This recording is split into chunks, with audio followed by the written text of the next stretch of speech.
Hey, howdy, hello, and welcome to the show.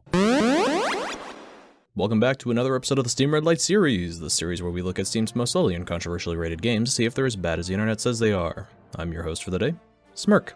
On this blessed day, I am both heartbroken and happy. I have waited for Squadrons for a good long time, so on one hand, I'm happy to be able to make a video on it, and on the other hand, I'm kind of sad that it's a Steam Redlight video. This review is longer, mainly because there's a lot more to cover with this game, so if you're just interested in what I think is good and bad about the game, then just skip to the timestamp that's on the screen. And we've done enough waiting, so without further ado, let's get on with it. Today's game is called Star Wars Squadrons, but I'll just be calling it Squadrons from here on. This game was released on October 1st of 2020 and is developed by Motive and published by Electronic Arts. Squadrons is priced as a $40 game, and as of Sunday, 10/4, the game has 6,666 reviews total, with 69% of them being positive. Nice. The percentage has gone all over the place this release weekend, with it getting as low as 60% acceptance, but seemingly never higher than 69. Squadrons is a flight-based arcade shooter with a multiplayer mode and a story mode. In the campaign, you play as two separate silent pilots in both factions for the Empire and Rebel Alliance that take place sometime after Episode 4. The campaign plays out like one long tutorial, but has enough gameplay to provide enjoyment across its 4 difficulties, starting at story mode and ending at Ace. If you want to go for an immersive experience, the game allows you to play it at Instruments-Only mode, which eliminates most HUD markers, and you instead rely on the interface of your ship. For this review, I started playing this campaign in Ace mode, since I have played a few flight-based arcade shooters such as Ace Combat 4 through 7, and I also chose to play the campaign in Instruments-Only mode. The multiplayer game menu offers a dogfighting mode, which is essentially a team deathmatch. There's a fleet battle mode versus AI enemies, which is a co-op of 5 team members where you attempt to bring down the enemy's morale through objectives, eventually letting you achieve the ultimate goal of destroying the enemy flagship, which is either the Empire's Star Destroyer or the New Republic's MC-75, depending on whose side you're on. This ultimate goal is true for both sides, so while you're attempting to complete objectives and race to destroy the enemy flagship, the enemy team is also doing the same. There's a full 5v5 multiplayer equivalent without fighting primarily AI enemies, but that's reserved for ranked matches and isn't unlocked until you can achieve a pilot level of 5.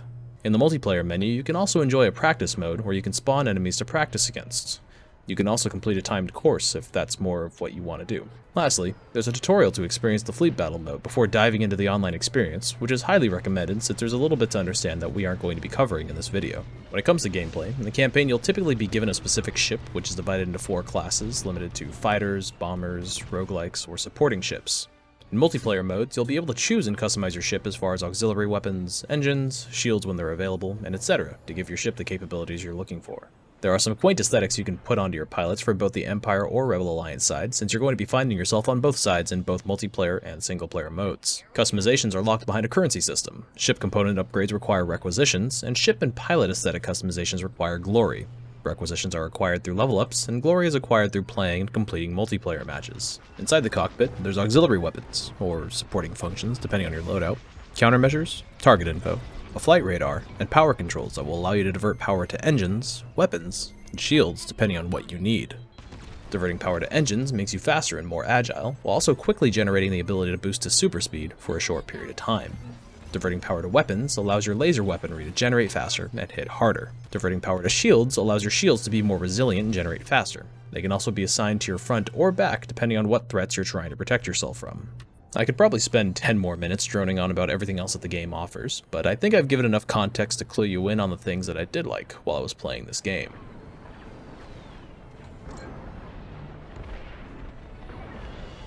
The gameplay of this game on a HOTAS is incredible. Minus one point that I'll bring up later when we get to the bad times, but you'll have to spend time binding your keys to your liking. I couldn't imagine a game trying to assume that for me with marginal success. The amount of keybinds offered for HOTAS players took a large number of the inputs on my X55 HOTAS, which has around 50 different inputs between the throttle and the stick. The instrument interaction and the combination feels incredible to hit. To be able to toggle a switch to divert power to various systems has and will continue to provide hours of enjoyment in experiencing this game. I did try this game for about 20 minutes each on both a PS4 controller and a keyboard and mouse combination just to experience it, and while things feel okay and the game is definitely playable, the experience pales in comparison by miles. You can't even fit all of the bindings Squadrons offers on a controller, and although the game does make some effort to help this by offering combo inputs, which just means that a sister function can be performed by either holding or double tapping your assigned key, it just falls short in the comparison of a HOTAS system. And while the gameplay is great, I also appreciate the variation in sound that the game offers. While things feel great to hit on a HOTAS system, half of the enjoyment is the responses, the whirs of your plane as you interact with the different instruments around the cockpit. If you listen closely in the lull of a battle, you can hear a lot of different parts moving across the various ships. The signature Star Wars soundtrack is also there and sounds perfectly fine, although sound overall does seem to get oddly suppressed in multiplayer matches, which I think is so that you can hear your teammates in voice chat.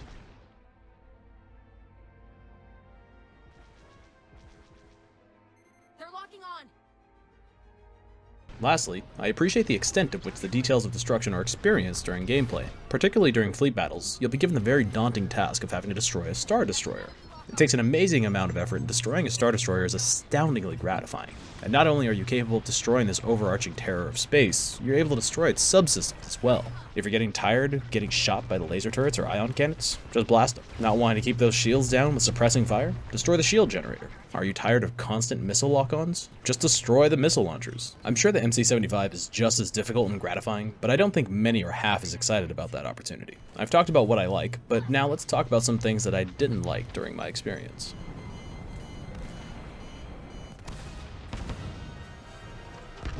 So there's a lot of various bugs that people have experienced, and I have to say that I've really been fortunate enough to only experience one for sure, and that is the one of the HOTAS dead zone. The HOTAS dead zone I think is less of a bug and maybe more of just a design error, but a dead zone at a HOTAS just means that you have to swing your stick more in order to get a response from your ship, and while some dead zone is acceptable to some players, the dead zone in this game is quite large to where I constantly had to swing my stick to the far side to get a roll or a pitch adjustment.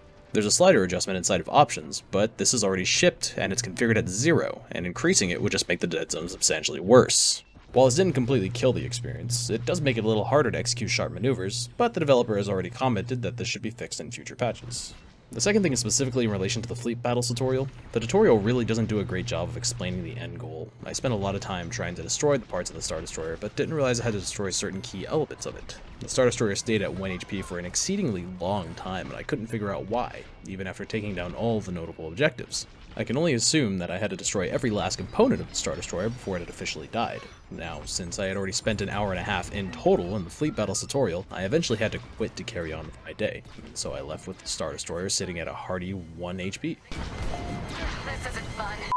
I've read that a bug does exist within fleet battles, where if your ship is destroyed at certain points of the tutorial, you won't be able to destroy the ship, but I can't tell if I just misunderstood how to achieve the ultimate objective, or if the bug was stopping me from winning. But that was a pretty unfortunate experience that ultimately became really frustrating. Lastly, the skill ceiling for games like this is pretty high. This isn't really the game's fault and isn't going to count against the game as I make my recommendation. This is more so just a flagging to potential players.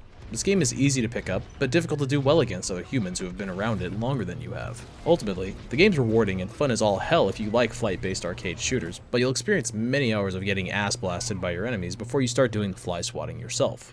I recommend roping some friends in to play fleet battles together, or join a Squadrons community so you can learn in good company, and hopefully don't get discouraged. And now that we've covered some of the good and some of the bad, let's move on to the verdict.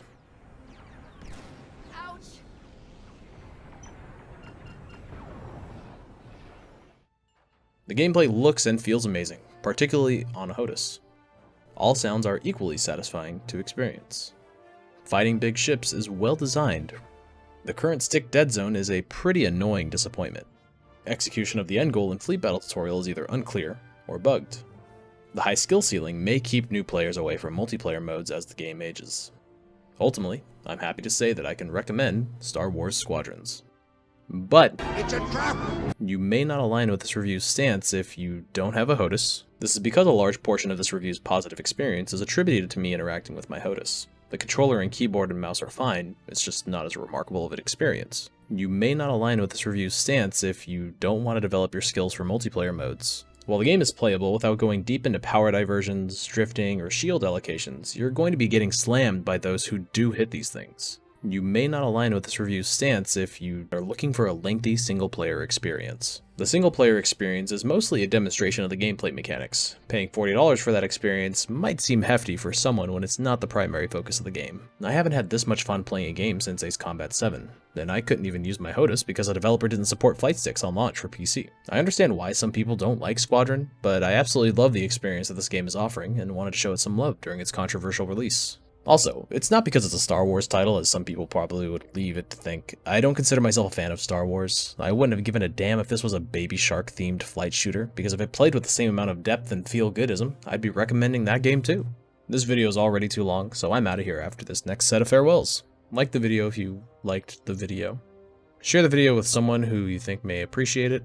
Comment on what you thought about the video, the game, or the review. And lastly, subscribe if you couldn't shirk the smirk, and maybe I'll see you next week.